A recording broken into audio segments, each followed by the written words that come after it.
श्री गुरुदेव दत्त. श्री स्वामी समर्थ. श्री गुरुचरित्र अध्याय 3. अंबरीश आख्यान.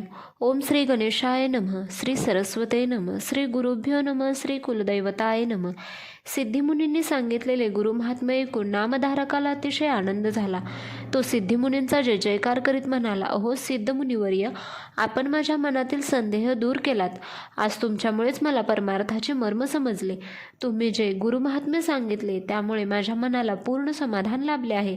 आता मला कृपा करून सांगा, आपण कोठे राहता, भोजन कोठे करता?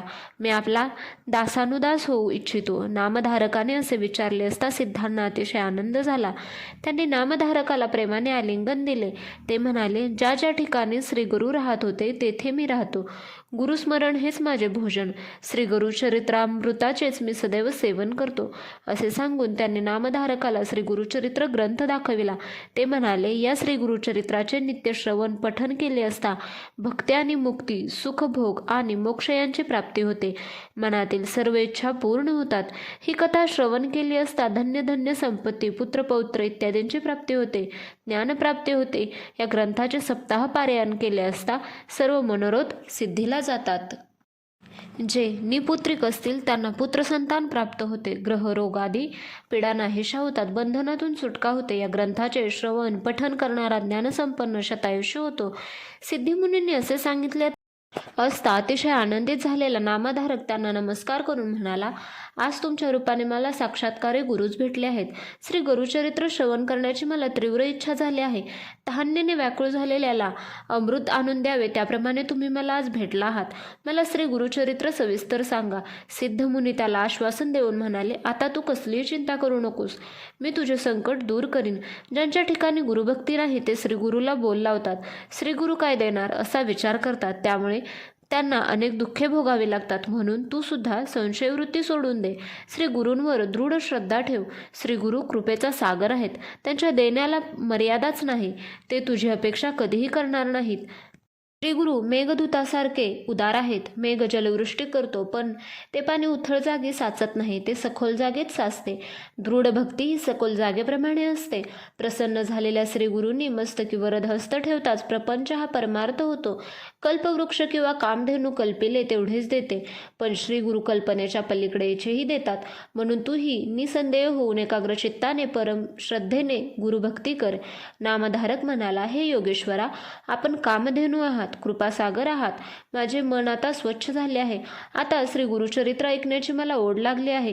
त्रैमूर्ती श्री गुरु मनुष्य योनीत अवतीर्ण झाले असे मी ऐकले आहे. ते कशासाठी अवतीर्ण झाले व ते मला सविस्तर सांगावे. नामधारकाचे हे बोलणे ऐकून सिद्धमुनींना अतिशय आनंद झाला.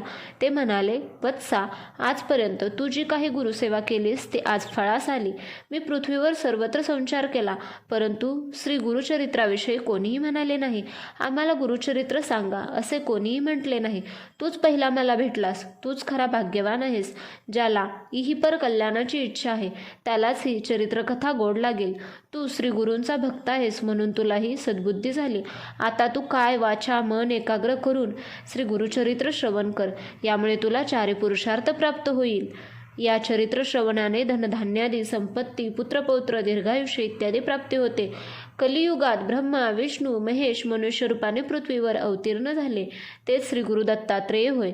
भूभार हलका करून भक्तांचा उद्धार करण्यासाठीच ते सर्वत्र संचार करीत असतात. आता पुढे ऐक. प्रथम आदिवस्तू एकच ब्रह्म असून प्रपंचात 3 गुणांना अनुसरून 3 मूर्ती झाल्या, सत्व, रज, तम. त्यात ब्रह्मा हा रजोगुणी, विष्णू सत्वगुणी व महेश तमोगुणी. त्रिगुणात्मक एकच मूर्ती ती म्हणजे दत्तात्रेय. पहिला सृष्टी निर्माण करतो, दुसरा त्याचे पालनपोषण करतो आणि तिसरा तिचा संहार करतो. हे 3 गुण अभिन्न आहेत. ही सृष्टी चालवणे हे त्या तिघांचे कार्य. या अवतारामध्ये कार्य व अवतार घेण्याचे कार्य याविषयी कथा आहे, तीच मी तुला सांगतो. अब ऋषींनी, त्यांना अंबिरश असंही म्हणतात, द्वादशीच्या निमित्ताने विष्णूला अवतार घ्यावयास लावला. ती कथा ऐक. अंबरीश ऋषींनी द्वादशी व्रत सुरू केले होते. ते नित्य अतिथी अभ्यंगताची पूजा करून सर्व काळ हरिचिंतन करीत असत. त्यावेळी पारणे फेडण्याआधी कोणी अतिथी आला तर त्याला अगोदर भोजन द्यायचे व मग आपण द्वादशीचे भोजन करायचे. अशी शास्त्रज्ञ आहे. अंबरीशांच्या व्रताची कीर्ती सर्वांना माहीत होती. त्यांचा व्रतभंग करावयाचा असा हेतू मनात धरून शीघ्रकोपी दुर्वास ऋषी अतिथी म्हणून मुद्दाम अंबरीशाकडे गेले. त्या दिवशी द्वादशी अगदी घटकाभरच होती. पारणे करायचे तर तेवढ्या वेळेतच अन्नग्रहण करावयास हवे, पण त्याच वेळी दुर्वास अतिथी म्हणून आले. दुर्वासांना पाहताच अंबरीशांना मोठी भीती वाटली. वेळ तर थोडाच होता, आता आपला व्रतभंग होणार या विचाराने ते अगदी अस्वस्थ झाले. तशाही परिस्थितीत अंबरीशांनी दुर्वासांचे स्वागत करून त्यांची पूजा केली. भोजनापूर्वी दुर्वास स्नानसंध्यादी करण्यासाठी नदीवर गेले. सत्वर परत या असे अंबरीशांनी यांना सांगितले. इकडे द्वादशी तिथी संपण्याची वेळ झाली तरी दुर्वासांचा पत्ताच नव्हता. शेवटी व्रतभंग होऊ नये म्हणून अंबरीशांनी केवळ एक आचमन करून पारणे केले. अतिथीच्या जागेवर भोजनाचे पान वाढवून ठेवले. थोड्याच वेळाने दुर्वास आले. त्यांना सगळा प्रकार समजला. अंबरीशांकडे रागाने पाहून म्हणाले, अरे दुरात्म्या, अतिथीचे भोजन करण्याआधीच तू भोजन केलेस. थांब, मी तुला शाप देतो. हे शब्द ऐकताच अंबरीश घाबरले. त्यांनी अत्यंत कळवळून भगवान विष्णूंचा धावा घेतला. शीघ्रकोपी दुर्वासांच्या मुखातून शापवाणी बाहेर पडली, अरे दुरात्म्या, माझ्या आधी तू भोजन केलेस. माझा तू अक्षम्य अपराध केला आहेस. या अपराधाबद्दल तुला सर्व योनीत जन्म घ्यावा लागेल. ही शापवाणी ऐकताच अंबरीश दुःखाने रडू लागले. त्या क्षणी भक्तवत्सल भगवान विष्णू प्रकट झाले. ते दुर्वासांना म्हणाले, मुनिवर्य, तुम्ही माझ्या भक्ताला शाप दिलात, पण मी त्याचे रक्षण करणार आहे. तो शाप मी स्वतः भोगीन. दुर्वास हे परमज्ञानी होते. ते ईश्वराचा अवतार होते. क्रोधी होते तरी ते उपकारी होते. त्यांनी विचार केला, या भूलोकी युगानुयुगे तपश्चर्या केली तरी सुद्धा श्रीहरिचरणांचे दर्शन होत नाही. आता या शापाच्या निमित्ताने तो भक्तजनांचे रक्षण करण्यासाठी लक्ष्मीचा अवतार घेईल. दुष्ट दुर्जनांचा नाश करून संत सज्जनांचे रक्षण करील.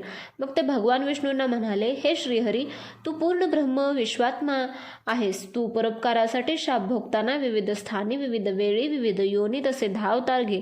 भगवान विष्णूंनी ती मान्य केले. त्यानुसार भगवान विष्णूंनी मत्स्य, कूर्म, वराहादी 10 अवतार घेतले. हे अवतार कार्यकारणात्मक होत असतात. ते कधी प्रकट तर कधी गुप्तपणे होतात. फक्त ज्ञानी लोकांना ते समजते. ही कथा सांगून सिद्धयोगी नामधारकाला म्हणाले, आता मी तुला एक गमतीची कथा म्हणजे श्री दत्तजन्माची कथा सांगतो. अनुसूया ही अत्रि ऋषींची पत्नी. ती पतिव्रता शिरोमणी होती. तिच्या घरी ब्रह्मा, विष्णू, महेश हे त्रिदेव कपटवेश धारण करून आले. परंतु अनुसूयेच्या तपसामर्थ्यामुळे तिच्या घरी तिची बाळे म्हणून जन्मास आले. हे ऐकून आश्चर्यचकित झालेला नामधारक म्हणाला, हे त्रिदेव कपटवेश धारण करून अनुसूयेच्या घरी कशासाठी आले होते? त्यांची बाळे कशी झाली आणि अत्रि ऋषी पूर्वी कोण होते? त्यांचा मूळ पुरुष कोण? हे सगळे मला सविस्तर सांगा. अशा रीतीने श्री गुरुचरित्रामृतातील अंबरीश आख्यान नावाचा अध्याय 3 समाप्त. श्री गुरुदेव दत्त. श्री स्वामी